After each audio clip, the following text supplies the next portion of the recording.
capítulo 1, versos 12 ao 17. 1 Timóteo 1, 12 a 17. Hoje, por ser dia do pastor, passei a semana refletindo sobre isso, compartilhando com alguns colegas e, em minha leitura diária, fui levado a este texto e guardei no meu coração porque ele me representa, já que esta frase está tão em voga hoje, né? Este texto me representa.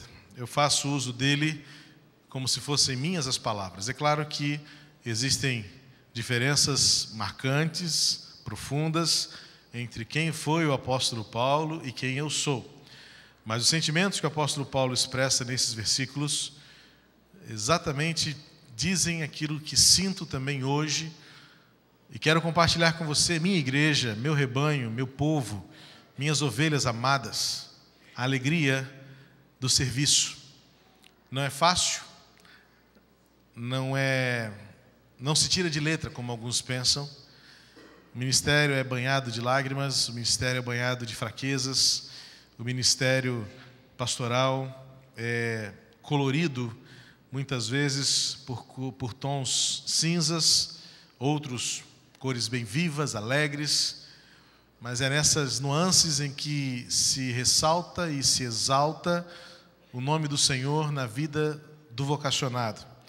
E eu quero, de forma bem resumida, não temos mais o pastor João Emílio aqui hoje, então os irmãos podem ficar tranquilos com relação ao tempo, mas eu quero destacar algumas verdades importantes nesse texto, à luz do que hoje celebramos como igreja, a bênção de como rebanho termos pastores. Todos nós tivemos ou temos pastores. Eu mesmo, como pastor hoje, tive a alegria de ser pastoreado por meu avô, por meu pai. Ao longo de toda a minha vida, meu pai foi pastor até eu me tornar pastor.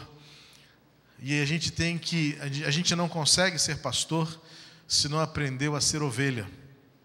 Não existe nenhum pastor que seja de alguma forma bem-sucedido neste ofício, neste ministério, se ele ao longo da vida não aprendeu o valor e o significado de ser ovelha. E não é espiritualizando apenas, porque alguns podem relativizar isso, dizendo, mas todos somos ovelhas do sumo pastor, que é Jesus. Mas ser ovelha de Jesus é mole. Difícil é ser ovelha de homem, que é tão falho quanto você, e é o que exatamente o apóstolo Paulo está dizendo nesse texto.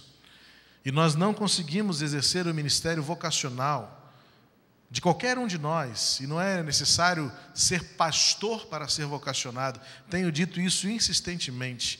Existe a vocação específica de você viver pelo reino, e viver no reino integralmente, mas todo crente em Jesus tem o seu chamado, tem a sua vocação para viver para o reino naquilo que Deus colocou você para fazer. A diferença é que em algum momento nós tivemos os nossos planos interrompidos para viver exclusivamente os planos de Deus.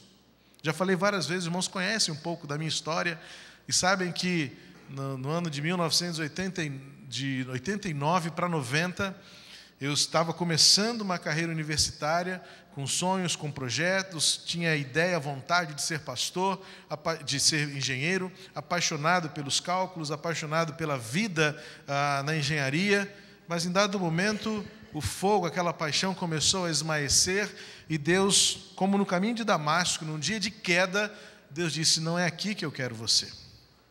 E aprendi então que a nossa vida é feita por interrupções, como o apóstolo Paulo, quando o seu caminho para Damasco recebeu a interferência do Senhor Jesus, de tal maneira que ele não chegou a Damasco, mas voltou para a Judéia, para ali ser cuidado por Ananias e depois por Barnabé, para ser nomeado por Jesus, seu apóstolo, para fazer o evangelho expandir por toda aquela região, considerada na época o mundo. Paulo diz assim a Timóteo, nessa primeira epístola que escreveu a esse jovem pastor, como um testemunho pessoal: dou graças a Cristo Jesus, nosso Senhor, que me deu forças e me considerou fiel, designando-me para o ministério. A mim, que anteriormente fui blasfemo, perseguidor e insolente, mas alcancei misericórdia, porque o fiz por ignorância e na minha incredulidade. Contudo, a graça de nosso Senhor transbordou sobre mim com a fé e o amor que estão em Cristo Jesus. Esta afirmação é fiel e digna de toda aceitação. Cristo Jesus veio ao mundo para salvar os pecadores, dos quais eu sou o pior. Mas por isso mesmo alcancei misericórdia, para que em mim, o pior dos pecadores, Cristo Jesus demonstrasse toda a grandeza da sua paciência, usando-me como um exemplo para aqueles que nele haveriam de crer para a vida eterna. Ao Rei eterno, o único Deus, imortal e invisível, sejam honra e glória para todos sempre. Uma linda declaração. Paulo está cantando de forma triunfante a alegria que tem de ter sido chamado por Deus, de ter o seu caminho interrompido, os seus planos impedidos, para que a partir daquele dia não fossem mais os seus planos, mas prevalecessem exclusivamente os planos de Deus. A gratidão do apóstolo Paulo aqui pode ser expressada por algumas razões muito óbvias, muito claras neste texto. E como bem destacou a oração da Deisiane, eu não quero nunca deixar de falar aquilo que a Bíblia diz. Então, permaneça com a sua Bíblia aberta, porque tudo que eu quero dizer sempre terá de ter respaldo nessas palavras escritas e as quais consideramos sagradas. Primeiro, Paulo diz que ele agradece a Deus porque o Senhor deu a ele forças. A conjugação aqui pode ser também compreendida no tempo presente contínuo, a ideia de Deus que tem dado forças, que tem acumulado forças para que ele chegasse aonde ele chegou. O apóstolo Paulo olha para trás e ele reconhece que não apenas no chamado, mas no sustento do chamado, foi a mão do Senhor que o sustentou todos os dias. Sabemos bem que essas duas cartas de Paulo a Timóteo podem ter sido uma das suas últimas manifestações por escrito em vida. Então tudo faz muito mais sentido e tem muito mais valor quando entendemos essas declarações de Paulo numa retrospectiva, num olhar para trás, percebendo tudo o que foi, tudo que ele experimentou e tudo que ele viveu. E Paulo, como um vocacionado, como um pastor de vidas, um apóstolo do Senhor para o seu tempo, ele diz: eu agradeço a Deus porque cheguei até aqui pela força do Senhor.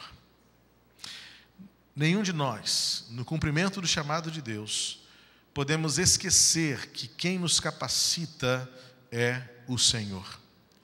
E na verdade, não somos nós que o escolhemos, é Ele que nos escolhe. Maus e piores são aqueles que, na confusão de suas intenções, algumas vezes até mesmo na confusão da sua religiosidade, compreendem de forma errada o que significa chamado de Deus, compreendem errado a visão do ministério, e eles sim é que escolhem, sabe-se lá por quais motivações, por quais razões, por quais ímpetos, dizem: a partir de agora eu quero ser líder, a partir de agora eu sou pastor.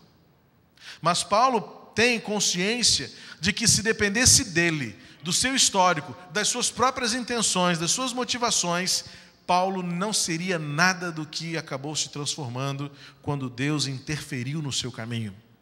E Paulo então tem uma consciência de que nunca por ele, nunca por parte dele, e muito menos pelas suas próprias forças, mas foram as forças do Senhor que de alguma maneira o conduziu, o capacitou, o fortaleceu e proveu a ele todos os meios para que ele vivesse tudo o que ele viveu no chamado do Senhor. Paulo, além disso, vai então dizer uma palavra que, dita por qualquer um de nós, talvez dita por mim, pura e simplesmente, se não fosse o respaldo do apóstolo Paulo, soaria extremamente petulante. Porque Paulo diz: Deus me chamou em Jesus Cristo, me deu forças e me considerou fiel. Como eu disse, se eu dissesse isso pura e simplesmente, você certamente acharia uma palavra muito petulante. Eu me achei fiel para assumir este ministério. Mas não é nesta perspectiva que o apóstolo Paulo está observando. O conceito aqui, outras traduções propõem uma compreensão bem mais exata desta declaração, porque Deus o considerou capaz, Deus o considerou hábil, Deus o considerou digno. Há uma outra tradução que diz que Jesus me considerou digno para este ministério. Veja bem, a consideração que Paulo faz entre agente e passivo. Quem é que faz o quê e quem recebe o quê de quem? Paulo não está dizendo que ele se considerou fiel. Paulo não está fazendo um autoexame, é não ele que se autoproclama capaz. Não é ele que usurpa-se de qualquer conhecimento filosófico, teológico, de um conhecimento estrategista para assumir a liderança do povo. Não é Paulo que diz que ele se encontrou fiel. Mas ele reconhece que de alguma maneira Deus olhou para ele e viu que ele tinha condições. Ou seja, o que sou e o que faço não é meramente porque eu quis, mas é porque Deus viu de alguma maneira que eu era capaz para fazer. Paulo está olhando para si e ele agradece a Deus pelo fato de que Deus não só o escolheu, mas também Deus o designou. Deus deu a ele uma tarefa que, como nós, muitas vezes no nosso exercício de liderança, até mesmo em casa, atribuindo tarefas aos nossos filhos, atribuindo tarefas aos nossos empregados, aos nossos liderados, sabemos que não podemos dar uma atribuição da qual sabemos que a pessoa não vai dar conta. Você não pode atribuir uma pessoa de fazer qualquer tarefa se você antecipadamente sabe que aquela pessoa não terá condições.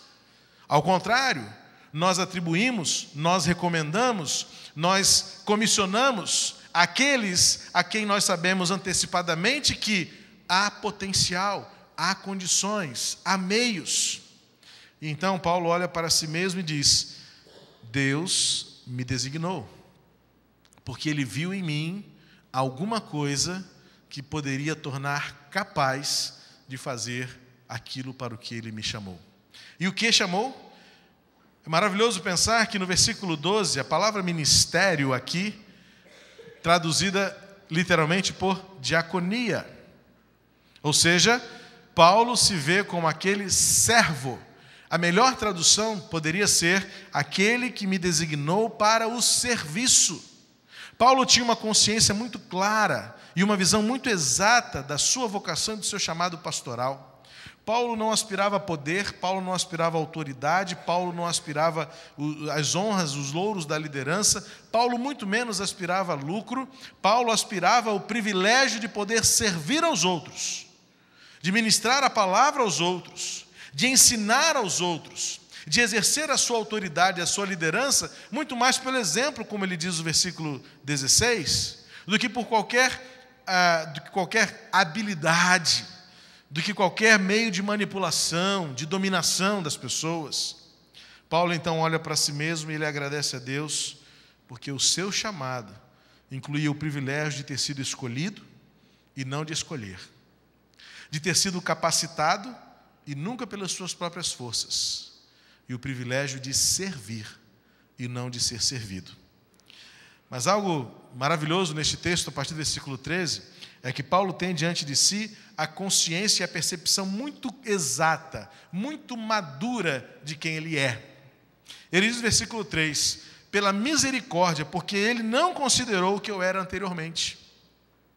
O chamado de Deus, a vocação de Deus, é algo que ele dá a quem ele quer, por meio das forças que ele tem, pelo potencial que ele vê e pela forma como ele quer usar, independentemente de quem seja. Paulo olha para si mesmo e ele diz: eu fui blasfemo, fui perseguidor e fui insolente. Paulo usa 3 adjetivos extremamente pejorativos e pesados para si próprio. Nós nos ufanamos muitas vezes da nossa religiosidade, nós nos orgulhamos porque somos tão bons, nós nos orgulhamos que somos tão puros, nós muitas vezes nos envaidecemos porque nós cumprimos direitinho todo o rito da religião evangélica, fazemos tudo certinho. Paulo olha para si e fala assim: eu sou o pior de todos.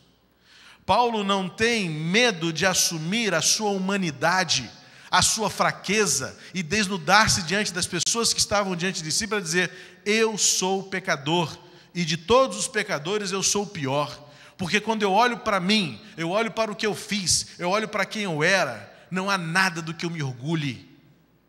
E isso nunca estará escondido de vocês. Para Paulo, o seu passado não era algo do que ele se envergonharia a ponto de esconder como um grande segredo. Era algo do que ele olhava para trás e assim: eu quero que vocês saibam o poder que Deus tem para transformar a vida de uma pessoa, e eu sou essa pessoa. Paulo não tinha medo de reconhecer as suas fraquezas. Ele escreveu isso aos Coríntios quando disse: há um espinho na carne que me incomoda, e muitas vezes eu já pensei em desistir por isso. Mas o Senhor Jesus sempre me lembra: o meu poder se aperfeiçoa na sua fraqueza. Paulo, quando descreve, Lucas registra o momento do naufrágio na sua última viagem a Roma. Lucas diz na narrativa do capítulo 28 do livro de Atos: temendo ir dar nas pedras. Ou seja, aquela tripulação do navio teve medo. Paulo orou ao Senhor algumas vezes, temendo pela sua própria vida. Pediu a Deus misericórdia e proteção diante da ameaça. Quando Paulo orou ao Senhor no meio da cidade de Corinto, pedindo a Deus livramento diante das perseguições, a palavra do anjo diz a Paulo: não tenha medo. Líderes têm medo. Líderes também têm fraquezas. Líderes são imperfeitos. Líderes não são super-homens. E o apóstolo Paulo diz: o meu passado me condenaria. Mas é interessante que Paulo não está olhando apenas para o passado, quando ele diz no versículo 16: mas por isso mesmo alcancei misericórdia, para que em mim, o pior dos pecadores. Paulo tem um olhar no presente, ele ainda sabe que é pecador. A posição de líder, a posição de apóstolo, a função do pastoreio de vidas não o coloca num patamar elevado, não coloca num patamar de perfeição, como muitas vezes algumas ovelhas insistem em querer que seus pastores sejam perfeitos, inerrantes. Paulo olha para si mesmo e diz: eu sou pecador. Mas para mim o versículo mais lindo desse texto é também um dos mais difíceis de ser entendido no seu contexto, que é o versículo 14. Porque diz assim: contudo, a graça do nosso Senhor transbordou sobre mim. E agora Paulo vai dizer umas palavras que parece que estão em mistério, porque não fazem muito sentido. Se a gente ler o texto todo, vai perceber que há um certo enigma nessa junção de palavras, quando Paulo diz: contudo, a graça do nosso Senhor transbordou sobre mim com a fé e o amor que estão em Cristo Jesus. Parece que a gente precisa entender melhor essa afirmação de fé e amor que estão em Cristo Jesus. O que para muitos é entender que o ministério pastoral se faz na solitude. O que esse texto me ensina, conhecendo a história de Paulo, é que ele fala que muitas vezes a graça se manifestou em Jesus por meio daqueles que sustentaram o amor e a fé para com Paulo. A maioria dos intérpretes desse texto sugere que esta declaração que Paulo faz, da graça que transbordou com a fé e o amor que estão em Cristo Jesus, foi aquilo que Paulo viu no meio do povo, no meio da igreja. A história de Paulo é uma história de acolhimento. Paulo teve a sua queda no caminho para Damasco, ficou cego temporariamente, foi levado para a casa de Ananias. Ali Deus levantou gente para cuidar dele. O texto diz que durante algum tempo Paulo ficou ali aprendendo a interpretar as profecias à luz da graça de Jesus. Até que chegou um homem chamado Barnabé, que o tomou pela mão e disse: vem cá que eu vou te ensinar a ser discípulo. Vou ensinar você a exercer a sua vocação. E Paulo, por onde andou? Foi na cidade de Éfeso, foi na cidade de Corinto, foi com seus amigos Áquila e Priscila. Paulo era um apóstolo que tinha amigos. Paulo era alguém que tinha ao seu lado homens e mulheres interessados em abençoá-lo no seu ministério, para que ele, ainda que houvesse adversidades, nunca se sentisse sozinho. E a maioria dos estudiosos propõe que este versículo 14 vai dizer que a graça do Senhor transbordou sobre a vida de Paulo, por aquilo que ele via no meio da igreja, a fé e o amor em Cristo Jesus para com as pessoas. Pastor só é pastor porque tem ovelha. O vocacionado só pode ser vocacionado se tiver ministério para realizar. O chamado só tem algo a se cumprir quando ele tem em suas mãos uma tarefa a zelar e cumprir. Algo pelo que ele possa dizer: eu vivo para este serviço, eu vivo para esta obra, eu vivo para este fim. E Paulo então vai dizer que o serviço que ele tinha em suas mãos era o serviço da proclamação do Evangelho. E Paulo volta a realçar a graça de Jesus, quando no versículo 16 ele volta a dizer: mas a misericórdia me alcançou. A misericórdia me alcançou de tal maneira que hoje eu, sendo o pior dos pecadores, ainda consiga demonstrar a grandeza do amor de Jesus, porque Ele teve paciência comigo. Jesus teve paciência com Paulo.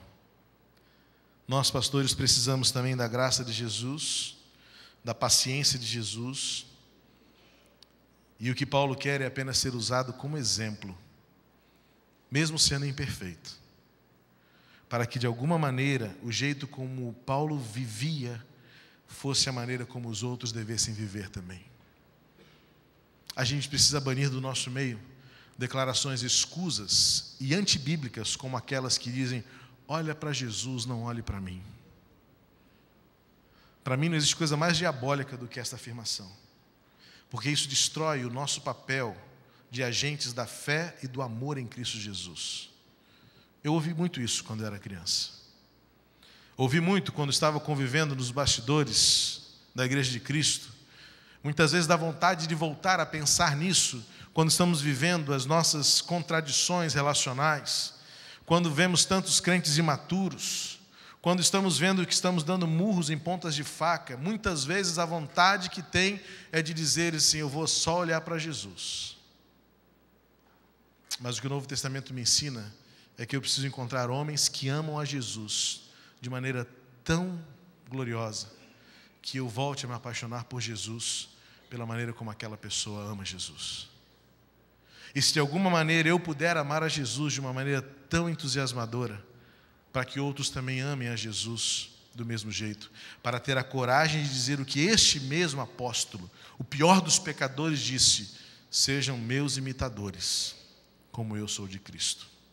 Por que Paulo tinha o seu pecado e a sua condição de pecador tão preeminente diante de si? Eu listo aqui 4 razões principais. A primeira delas é porque Paulo tinha de ter sempre um senso de gratidão, porque nenhum de nós pode ser grato se não reconhecer o quanto fomos perdoados.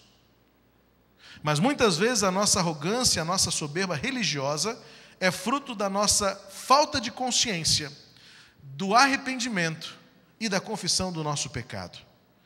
É muito mais fácil nutrirmos uma imagem de que somos bons, de que somos suficientemente puros, de que somos suficientemente corretos, de que nós só queremos fazer o que é certo e só fazemos o que é certo. Mas Paulo não queria nunca se esquecer que ele era pecador, para que isso de alguma maneira sempre mantivesse em seu coração um senso de gratidão pelo perdão que ele havia recebido do Senhor.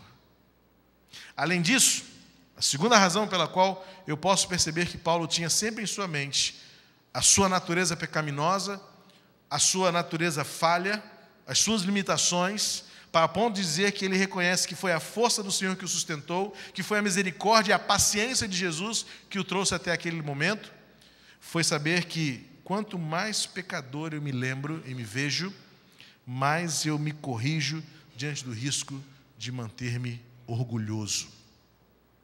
Queridos, orgulho é algo extremamente humano. Nós nos orgulhamos facilmente pelos nossos acertos, pelos nossos louros. Não existe coisa mais destrutiva do que o orgulho espiritual, de achar que estamos tão bons e tão fortes, que o inimigo está derrotado na minha vida. Ele vai rondar você até tentar te destruir. Ele foi derrotado na cruz, e ele está derrotado pelo Senhor Jesus. Mas a Bíblia nos ensina que ele anda em derredor, e ele continua buscando incautos e descuidados, e principalmente os vaidosos e orgulhosos, que se esquecem que são pecadores. Nestes é onde o diabo mais tem prazer de vê-los cair. Outra razão pela qual o apóstolo Paulo nunca quer se esquecer que é dos pecadores o pior, é que isso o manterá sempre esforçado para corrigir-se e para aperfeiçoar a sua vida. O reconhecimento de que ainda há algo a aprender de que ainda estamos longe daquilo que é o perfeito, de que ainda há um caminho longo a ser percorrido, nos mantém de pé e certos de que ainda há algo pelo que eu preciso me esforçar mais. A prática da disciplina, da oração, da leitura bíblica, da santidade, do relacionamento, deve ser algo almejado, desejado, porque ao passo em que nos reconhecemos pecadores, declaramos que precisamos ser santos, como Deus santo é. E por último, Paulo declara isso de forma muito óbvia nesse texto, quando ele diz: eu quero que vocês saibam que eu sou tão pecador, para que vocês saibam que o que Cristo fez comigo pode fazer com você também. O chamado por Deus, dado a cada um de nós, é algo que nos remete a um senso de gratidão. Fomos escolhidos, não escolhemos. Ele nos deu força, não é pela nossa força. Ele nos designou para servir e não para sermos servidos. E Ele nos chamou, mesmo estando nós no caminho da perdição. Mas Ele interrompeu o nosso caminho para nos transformar. E ao nos transformar, Ele deseja que nos lembremos sempre quem éramos e quem somos. Pecadores, falhos, errantes, de tal maneira que, tendo isso sempre diante de nós, mantenhamos sempre a nossa gratidão, porque Ele nos salvou. Mantenhamos sempre distância do orgulho e da vaidade, que tem derrubado tantos líderes à frente do povo de Deus. Nos mantenhamos conscientes do nosso pecado, para que também nos mantenhamos alertas e desafiados constantemente a aperfeiçoar a nossa vida com Deus. E por último, como testemunho, para que todos vejam que o que Cristo fez por mim e por você, pode fazer por todos os outros que ainda vivem sob o jugo do pecado. Ser chamado por Deus, portanto, é viver a alegria de que fomos escolhidos, de que Ele nos dá forças e, principalmente, de que Ele nos chamou para servirmos uns aos outros. Nisso se resume o ministério. Servimos-nos. Isto é viver para Jesus. Servir. Que Deus nos mantenha ocupados só com o serviço. Porque a verdade é que nós temos nos ocupado com tantas coisas desnecessárias. Gastado tempo e energia com coisas tão pequenas. Resolvendo questões tão pequenas. Gastando energia e preocupações, gastando tempo de reuniões, gastando dinheiro com aquilo que não produz vida. Que Deus nos abençoe, de tal maneira vivemos o nosso tempo para servirmos uns aos outros, servirmos a Deus, por meio do ministério, que não é só meu, mas é de todo o povo de Deus. E que, como Paulo, possamos também dizer, e eu possa dizer, a graça que abundou na minha vida, por meio da fé e do amor que há em vocês. Pai querido, obrigado, Senhor, porque nesta manhã, Teu povo reunido mais uma vez, celebra o Teu amor, celebra a Tua fidelidade e celebra a bênção de sermos chamados por Ti para nesta geração tornarmos o Teu amor conhecido, proclamado, anunciado e a salvação em Jesus pregada. Mantém-nos firmes, Senhor. Muito obrigado, porque não fomos nós que escolhemos a Ti, mas foste Tu quem nos escolheste. Obrigado, porque nunca e nada é feito na nossa própria força, mas Tu nos tens dado forças. Obrigado, Senhor, porque em meio aos desafios do ministério, o Senhor nos acolhestes e nos designaste, porque vistes em nós capacidade, condições, mesmo que nós não as tenhamos aos nossos olhos, mas o Senhor tem nos dado tarefas e o desígnio do ministério do serviço. Mantém-nos com os olhos abertos, atentos, alertas e gratos, porque o Senhor nos chamaste para sermos salvos e o Senhor nos vocacionaste para servir-te. Muito obrigado, Pai, pela bênção de ser igreja, pela bênção de sermos povo Teu neste tempo e nesta geração, em nome de Jesus. Amém. Vamos ficar de pé e vamos encerrar cantando este cântico de gratidão, que diz que, porque tudo o que o Senhor tem feito, eu quero agradecer a Ele, principalmente por libertar e salvar.